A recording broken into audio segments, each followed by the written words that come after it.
सभी का गुलाब गुरु computer smart class में।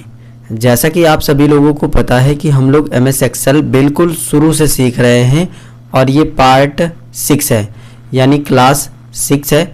इस वीडियो के अंदर हम लोग जो है सेल्स भाग के अंदर जो इंसर्ट, डिलीट, फॉर्मेट ये सारे बटन हैं, इन सभी के बारे में पूरा कंप्लीट सीखने वाले हैं। अगर आप एक्सेल सीख रहे हैं तो इंसर्ट, डिलीट, फॉर्मेट ये जो 3 बटन है ना, इनके बारे में आपको ज़रूर पता होना चाहिए। एक्सेल में सबसे ज़्यादा इस्तेमाल इन्हीं का किया जाता है। तो चलिए जल्दी से जान लेते हैं इन सभी बटन का आखिर यूज़ क्या है और कैसे हम लोग जो है इन्हें इस्तेमाल करेंगे। हेलो दोस्तों, मेरा नाम गुलाब और आप देख रहे हैं गुलाब गुरु कंप्यूटर स्मार्ट क्लास। अगर आपको ये वीडियो पसंद आता है, हमारे द्वारा दी गई जानकारी आपको अच्छी लगती है, तो इस वीडियो को आप ज़रूर लाइक करिएगा और अपने दोस्तों के साथ भी इस वीडियो को शेयर करिएगा। और चैनल पे अगर पहली बार हो, अभी तक चैनल को सब्सक्राइब नहीं किए हो तो देरी क्यों कर रहे हो, सब्सक्राइब करो यार, बिल्कुल फ्री है सब्सक्राइब करना। और सब्सक्राइब करने के साथ साथ घंटी जरूर दबा देना ताकि आगे आने वाली वीडियो आप सबसे पहले देख पाएँ। तो यहाँ पर मैंने MS एक्सेल को चालू कर लिया है और होम टैब में ये जो सेल्स वाला भाग है, इसके अंदर जो इंसर्ट, डिलीट और फॉर्मेट ये जो तीनों बटन के अंदर ये जो सारे बटन दिए गए हैं, इन सभी के बारे में हम लोग पूरा डिटेल में सीखेंगे। अगर आपने जो है एक्सेल के पहले वाले पार्ट्स नहीं देखे हैं, यानी पार्ट 1 से लेकर के पार्ट 5 तक, तो आप उन्हें ज़रूर देखें। उनका लिंक जो है वीडियो के डिस्क्रिप्शन बॉक्स में मिल जाएगा, जहां पर क्लिक करके आप आसानी से उन सभी को भी देख सकते हैं। सबसे पहले बात करते हैं इंसर्ट बटन में ये जो बटन दिए गए हैं, आखिर इनका काम क्या है और इन्हें हम अपने एक्सेल में कैसे इस्तेमाल करेंगे। तो देखिए इंसर्ट बटन में ये जो सबसे पहला बटन है इंसर्ट सेल्स का, तो इसका इस्तेमाल करके आप जो है अपनी एक्सेल की सीट में कोई भी सेल को इंसर्ट करा सकते हो। और दूसरे बटन का इस्तेमाल करके कोई भी शीट में जो है रो इंसर्ट करा सकते हो। और तीसरे बटन का इस्तेमाल करके आप जो है अपनी सीट में कोई भी कॉलम को इंसर्ट करा सकते हो। और अगर आपको जो है पूरी सीट ही नई इंसर्ट करानी है तो आप इंसर्ट सीट पर क्लिक करके नई सीट को ही इंसर्ट करा सकते हो। कैसे करना है चलिए मैं आपको बताता हूँ। सबसे पहले जो है हम लोग कॉलम इंसर्ट करा लेते हैं। देखिए ये मार्च वाले पे मैंने क्लिक किया है, मार्च वाले कॉलम में, और मुझे जो है ये मार्च वाला कॉलम के जगह पर एक और कॉलम चाहिए जहाँ पर मैं कुछ और डाटा मान लीजिए टाइप करना चाहता हूँ। ठीक है, फॉर एग्जांपल के लिए आपने कोई ऐसा डाटा बनाया है जिसमें आपको बीच में ही एक कॉलम की ज़रूरत पड़ गई। जैसे कि ये देखिए मैंने शीट 3 में एक मान लीजिए ये डाटा बनाया है और मुझे नाम के आगे फादर नेम का एक कॉलम चाहिए, जबकि यहाँ पर मैंने ID नंबर लिख दिया है। ठीक है, तो मैं क्या करूँगा, नाम के आगे मुझे यहाँ पर जो है फादर नेम का एक कॉलम बनाना है, तो मैं इस पर बस क्लिक कर दूँगा। इसके बाद यहाँ पर आऊँगा और इंसर्ट सीट कॉलम पे क्लिक कर दूँगा। जब मैं इस पर क्लिक करूँगा तो देखोगे यहाँ पर एक जो है एक नया कॉलम जो है इंसर्ट हो जाएगा और ये जो पहले वाला कॉलम यहाँ था ये राइट साइड में चला जाएगा। अब मैं अगर चाहूँ तो यहाँ पर जो है फादर्स नेम लिख करके इन सभी के पिताजी का नाम यहाँ पर टाइप कर सकता हूँ। ठीक इसी तरीके से अगर जो है मुझे रो इंसर्ट करानी है, मान लीजिए मोहन के नीचे मुझे एक और व्यक्ति का नाम लिखना था, तो मैं क्या करूँगा, सुमन को यहाँ पर सेलेक्ट कर लूँगा। इसी के ऊपर मुझे लिखना है मोहन के नीचे, तो मैं यहाँ पर आऊँगा और इंसर्ट शीट रो पे क्लिक करूँगा। तो देखोगे मोहन के ठीक नीचे एक रो यहाँ पर पूरी इंसर्ट हो चुकी है और मैं कोई भी यहाँ पर दूसरे व्यक्ति का यहाँ पर नाम टाइप कर दूँगा। ठीक है, ठीक इसी तरीके से अगर मुझे जो है यहाँ पर कोई सेल इंसर्ट करानी हो, जैसे कि मैं यहाँ पर जाता हूँ और अगर मैं सेल यहाँ पर कोई इंसर्ट कराना चाहता हूँ, यानी इस सेल को नीचे की साइड में ला करके यहाँ एक नई सेल लाना चाहता हूँ, तब ये पहला वाला बटन काम करता है इंसर्ट सेल का। मैं इस पर क्लिक कर दूंगा जहाँ पर मुझे सेल को इंसर्ट कराना है। इसके बाद इंसर्ट सेल पर क्लिक करूँगा और इसके बाद ये पूछ रहा है कि शिफ्ट सेल टू डाउन, यानी ये वाली शिफ्ट जो सेल है उसको आप नीचे की साइड में शिफ्ट करना चाहते हो तो इस पर रहने दीजिए। अगर आप जो है इसको राइट साइड में शिफ्ट करना चाहते हो तो ऊपर वाला सेलेक्ट कर लीजिए। तो मैं इसे डाउन पे ही रहने देता हूँ और ओके कर देता हूँ। जैसे मैं डाउन पे क्लिक करूँगा तो देखोगे ये वाला हमारा जो इस सेल में डाटा था वो नीचे की साइड में चला गया है और यहाँ पर एक नई सेल इंसर्ट हो चुकी है। ठीक है, तो यही काम है यहाँ पर इंसर्ट सेल, रो और कॉलम का। और यहाँ पर इंसर्ट सीट का मतलब ये है कि एक नई सीट आप इंसर्ट करा दोगे। जैसे कि मैं यहाँ पर देखिए हमारे पास टोटल 4 सीट है और मैं जैसे ही इंसर्ट सीट पे क्लिक करूँगा तो यहाँ पर देखो एक नई सीट यहाँ पर इंसर्ट हो गई है, 5वीं सीट। ठीक है, और यहीं पर जो है इंसर्ट सीट वाला हमने पूरा जो है यहाँ पर कवर कर लिया है। अब बात करते हैं डिलीट वाले बटन में। ये जो बटन दिए गए हैं आखिर इनका काम क्या है और कैसे जो है इन्हें इस्तेमाल करना है। ये सारे बटन जो है यहाँ पर भी मिलेंगे, जैसे सेल, रो, कॉलम और शीट। लेकिन फ़र्क यह है कि इसमें डिलीट करने का ऑप्शन है और इसमें इंसर्ट करने का ऑप्शन था। यानी इस बटन से आप कोई भी कॉलम, कोई भी रो, कोई भी सेल, कोई भी शीट को इंसर्ट कराओगे, जोड़ोगे और इस बटन से आप डिलीट करोगे। जैसे मान लीजिए मुझे ये शीट 5 जो है हमने जो इंसर्ट कराई थी, इसे मैं डिलीट करना चाहता हूँ, तो मैं क्या करूँगा, डिलीट शीट पर मैं क्लिक कर दूंगा। बस देखिए वो शीट हमारी जो है डिलीट हो चुकी है। ठीक इसी तरीके से ये जो हमने यहाँ पर सेल को जो है इंसर्ट कराया है, अगर वो सेल ही हमें डिलीट करनी है तो हम जो है इस सेल पर क्लिक रहने देंगे जो हमको सेल डिलीट करना है। कोई ज़रूरी नहीं है कि आप इसी को डिलीट करो, जो भी सेल आप डिलीट करना चाहते हो बस उस पर सेलेक्ट कर दीजिए। यहाँ पर आइए, डिलीट सेल पर क्लिक करिए और ये देखिए शिफ्ट सेल अप और लेफ्ट के बोल रहा है, तो हम इसे अप रहने देते हैं और ओके करते हैं। अप करोगे तो ये वाला डाटा ऊपर की साइड में चला जाएगा। अभी मैं कैंसिल करके आपको दिखाता हूँ। देखिए ये एक डाटा हमारा नीचे की साइड में आ गया है, क्योंकि यहाँ पर हमने जो है एक नया सेल इंसर्ट कराया है। जब हम इस सेल को डिलीट कर देंगे तो ये डाटा ऊपर की साइड में आ जाएगा। देखिए मैं यहाँ पर आता हूँ, डिलीट सेल पे क्लिक करता हूँ और यहाँ पर शिफ्ट सेल अप पे क्लिक रहने देता हूँ, यानी ये हमारी सेल जो है अब ऊपर की साइड में शिफ्ट हो जाएगी। और इसको मैं ओके करूँगा तो देखोगे नीचे की साइड से गायब होकर के ऊपर में वो शिफ्ट हो चुकी है और यहाँ पर ये जो सेल था ना वो डिलीट हो गया है। ठीक है, ठीक इसी तरीके से अगर आप कॉलम को डिलीट करना चाहते हो तो कॉलम पे जिस भी कॉलम को आपको डिलीट करना है, इसे डिलीट करना है, इसे किसको भी डिलीट करना है, बस उसको सेलेक्ट कर लीजिए। यहाँ पर आइए, यहाँ पर डिलीट शीट कॉलम पे क्लिक करिए, वो कॉलम भी डिलीट हो जाएगा। ठीक इसी तरीके से जिस रो को आप डिलीट करना चाहते हो रो पे आइए, उसको जो है यहाँ पर रो सेलेक्ट करने के बाद कोई भी रो डिलीट करना हो उसको सेलेक्ट कर लीजिए और यहाँ पर आके डिलीट शीट रो पर क्लिक कर दीजिए। उस शीट में से जो है रो डिलीट हो जाएगी। तो यहाँ से ये जो इंसर्ट वाले में ये जो बटन दिए गए थे इनके बारे में हमने कंप्लीट सीख लिया है और यहाँ पर ये जो डिलीट वाले बटन थे इनके बारे में हमने कंप्लीट सीख लिया है। अगर आपको ये वीडियो पसंद आ रहा है तो लाइक आप ज़रूर करिएगा और अपने दोस्तों के साथ भी शेयर करिएगा और सब्सक्राइब तो कर ही दीजिएगा। ठीक है, अब बात करते हैं फॉर्मेट बटन में ये जो बटन दिए गए हैं आखिर इनका क्या काम है। तो सबसे पहला ये जो बटन है रो हाइट, तो इसका इस्तेमाल करके आप अपने ये जो रो है उसकी हाइट को बढ़ा सकते हो जितना मर्जी चाहे उतना अकॉर्डिंग। वैसे तो आप देखिए या इस तरीके से भी बढ़ा सकते हो, इस तरीके से लाइए, इस तरीके से भी बढ़ा सकते हो, लेकिन आप चाहो तो इस तरीके से एक साथ ही सभी को सेलेक्ट कर लीजिए और यहाँ पर भी आकर के रो हाइट पे क्लिक करिए। जितना आपको बढ़ाना है, अभी इसका हाइट जो है 15 है, अगर आप जो है इसको 30 कर देते हो, 30 करने के बाद आप इसको ओके करोगे तो देखोगे ऑटोमेटिक आपके रो का साइज़ जो है वो बढ़ जाएगा। ठीक है, इस तरीके से आप जो है फॉर्मेट वाले में रो हाइट बटन का इस्तेमाल कर सकते हो। इसी में दिया है ऑटो फिट टू और ऑटो फिट रो हाइट, यानी अपने आप जो है रो की हाइट फिट हो जाएगी। तो आप इस पर क्लिक करोगे तो ऑटोमेटिक पहले जैसा कंप्लीट हो जाएगा। इसी में जो है एक और बटन दिया है कॉलम विड्थ की। अगर आप जो है अपने कॉलम की विड्थ को बढ़ाना या घटाना चाहते हो तो आप यहाँ से जो है बढ़ा घटा सकते हो। तो जिन भी कॉलम की आपको विड्थ बढ़ानी है उन कॉलम को सेलेक्ट कर लीजिए। मैं इतना ही 3 में ही करके आपको दिखाता हूँ, 3 का करेंगे, 1 का नहीं करेंगे। ठीक है, 3 कॉलम को मैंने सेलेक्ट कर लिया है, इनकी विड्थ मैं बढ़ाने वाला हूँ। मैं यहाँ पर जाऊँगा फॉर्मेट पे और कॉलम विड्थ पे क्लिक कर दूँगा। जितना आपको बढ़ाना है यहाँ पर आपको टाइप करना है। मैं यहाँ पर 10 टाइप कर देता हूँ। 10 मैंने टाइप किया, मैं जैसे ओके करूँगा तो देखोगे थोड़ा सा साइज़ बढ़ा है। अगर आपको समझ नहीं आया है तो फिर से मैं यहाँ पर आता हूँ और इस बार 10 से ऊपर हम 20 टाइप कर देते हैं। कितना, 20। हमने जैसे 20 टाइप करके ओके किया तो देखिए अब जो है आपको अच्छे तरीके से समझ में आ गया होगा। तो जो इसका साइज़ है वो 20 इन तीनों का साइज़ है और इसका साइज़ अलग है।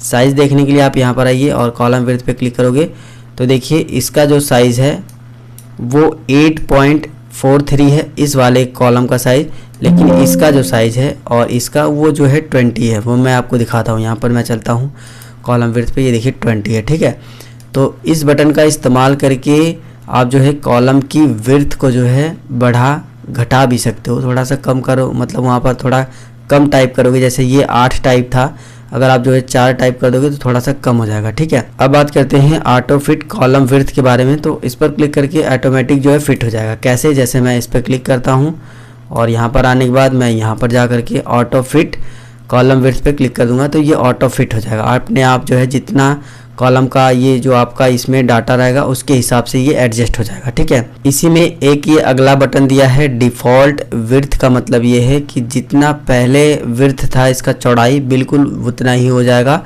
बस आपको जो है इन्हें सेलेक्ट करना होगा, जितने भी कॉलम का आप जो है विड्थ को डिफ़ॉल्ट करना चाहते हो।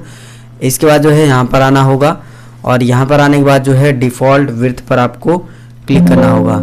जैसे ही आप जो है इस पर क्लिक कर दोगे तो ये इस तरीके से जो है डिफ़ॉल्ट सेट हो जाएगा। इसी में जो है अगला बटन दिया है हाइड अनहाइड का, तो इस बटन का इस्तेमाल करके इसमें जो है आप रो को हाइड कर सकते हो, कॉलम को हाइड कर सकते हो, शीट को हाइड कर सकते हो और जो आपने रो को हाइड किया है उसको अनहाइड कर सकते हो, कॉलम को अनहाइड कर सकते हो और शीट को अनहाइड कर सकते हो। कैसे इसको अप्लाई करना है मैं आपको बता देता हूँ। सबसे पहले हम लोग जो है रो को हाइड करके देखते हैं और अनहाइड करके देखते हैं। तो मान लीजिए 4 से लेकर के मैं 12 तक रो को हाइड करना चाहता हूँ, यहाँ से लेकर के यहाँ तक। तो मैं जो है इनको सेलेक्ट कर लूँगा। इसके बाद जो है मैं यहाँ पर आऊँगा और यहाँ पर हाइड अनहाइड पे क्लिक करके हाइड रो पर क्लिक कर दूँगा। तो देखोगे 4 से लेकर के 12 तक हमारी रो थी वो हाइड हो चुकी है। अगर आप जो है इसे वापस दोबारा से लाना चाहते हैं तो अब जो है आपको पूरा डाटा इस तरीके से सेलेक्ट करना होगा। पूरा डाटा सेलेक्ट करने के बाद आपको ध्यान देना है पूरा डाटा सेलेक्ट करना है, ठीक है। इसके बाद यहाँ पर आना है हाइड अनहाइड पे क्लिक करना है और अनहाइड रो पर क्लिक करना है। जब आप अनहाइड रो पर क्लिक करोगे तो देखोगे 4 से लेकर के 12 तक जो डाटा हमने हाइड किया था, जो रो, वो हमारी यहाँ पर अनहाइड हो चुकी है। ठीक इसी तरीके से अगर आप नेम और आईडी नंबर का कॉलम को हाइड करना चाहते हो, यानी ये कॉलम आपका हाइड हो जाए, तो आप इन्हें जो है सेलेक्ट कर लीजिए। सेलेक्ट करने के बाद फॉर्मेट पे आइए, यहाँ पर हाइड अनहाइड पे क्लिक करिए और यहाँ पर हाइड कॉलम पर क्लिक करिए। तो देखोगे हमारा बीच वाला 2 जो नेम का था और आईडी का था कॉलम वो हाइड हो चुका है। अगर आप जो है दोबारा से उसे वापस लाना चाहते हो तो आपको पूरा डाटा इस तरीके से सेलेक्ट करना होगा। इसके बाद फॉर्मेट पे जाना होगा, हाइड अनहाइड पे, और यहाँ पर जो है अनहाइड कॉलम पर क्लिक करना होगा। तो ये जो है अनहाइड हो जाएगा। ठीक इसी तरीके से अगर आप जो है कोई सीट को हाइड करना चाहते हो, जैसे ये मैं सीट 4 है इसको हाइड करना चाहता हूँ, तो मैं क्या करूँगा, यहाँ पर आकर के यहाँ पर और यहाँ पर जो है हाइड सीट पे क्लिक कर दूँगा। तो देखोगे हमारी सीट 4 थी जो वो हाइड हो चुकी है।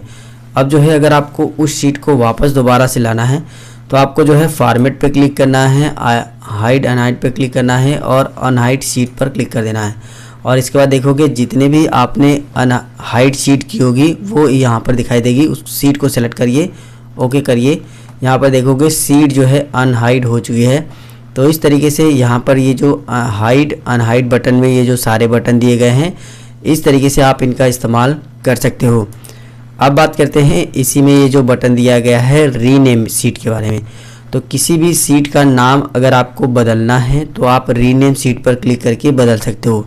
सबसे पहले जो है आपको सीट पर क्लिक करना होगा जिसका आप नाम रीनेम यानी बदलना चाहते हो। शीट पे क्लिक करके रखिए, यहाँ पर आइए फॉर्मेट पे, यहाँ पर आके रीनेम सीट पर क्लिक करिए। यहाँ पर आप देखिए कर्सर कुछ इस तरीके से हो जाएगा। जो भी आप इस सीट का नाम रखना चाहते हो वो टाइप करने के बाद बस आप बाहर क्लिक कर दीजिए, तो देखोगे इस सीट का नाम वो हो जाएगा। दोबारा से आप चाहो तो इसे चेंज वगैरह कर सकते हो। तो इस तरीके से आप जो है कोई भी सीट का नाम बदल सकते हो। इसी में जो है अगला बटन दिया है मूव आर कॉपी शीट। अगर आप जो है इस सीट की कॉपी बनाना चाहते हो तो या फिर इसको मूव कराना चाहते हो आगे पीछे की साइड में, तो आप जो है इस बटन का इस्तेमाल कर सकते हो। तो हम जो है इसकी कॉपी बना लेते हैं। हम जो है इस पर क्लिक करके रखेंगे, जिसकी भी सीट की कॉपी बनानी है, जिस भी सीट की आपको उस पर क्लिक करना है। इसके बाद जो है मूव आर कॉपी शीट पर क्लिक करना है। यहाँ पर आपको क्या करना है, क्रिएट अ कॉपी पे क्लिक कर देना है। जब आप इस पर क्लिक कर दोगे और ओके कर दोगे तो देखोगे जो हमने इस नाम गुलाब नाम से यहाँ पर एक शीट का नाम बनाया था वही यहाँ पर हमारी सीट यहाँ पर भी कॉपी होकर के आ चुकी है। इसी तरीके से अगर आप चाहो तो इस सीट को यहाँ पर मूव भी कर सकते हो, यानी सीट 3 से पहले इसको मूव कर सकते हो। कैसे, जैसे मैं जिस सीट को मूव करना चाहता हूँ उस पर क्लिक करिए, यहाँ पर आइए और फिर से मूव आर कॉपी सीट पर क्लिक करिए। जिस सीट के बगल में आप इसे कॉपी करना चाहते हो उसे सेलेक्ट करिए। जैसे मैं सीट 3 के बगल में ही इसे कॉपी करना चाहता हूँ तो जैसे मूव करना चाहता हूँ उसके बाद ओके कर दीजिए। तो देखिए सीट 3 से पहले जो है हमारा गुलाब शीट आ चुकी है, यानी ये सीट इधर मूव हो चुकी है। तो इस तरीके से आप जो है इसको कॉपी कर सकते हो और इसको मूव इधर उधर कर सकते हो। इस सीट को अगर आपको डिलीट करना है तो इस पर राइट बटन क्लिक करिए और यहाँ से भी आप डिलीट कर सकते हो, राइट बटन क्लिक करके भी। और यहाँ का जो प्रोसेस था ये वाला, ये तो मैंने आपको बताया था। अभी यहाँ पर अगला बटन आता है टैब कलर का बारे में।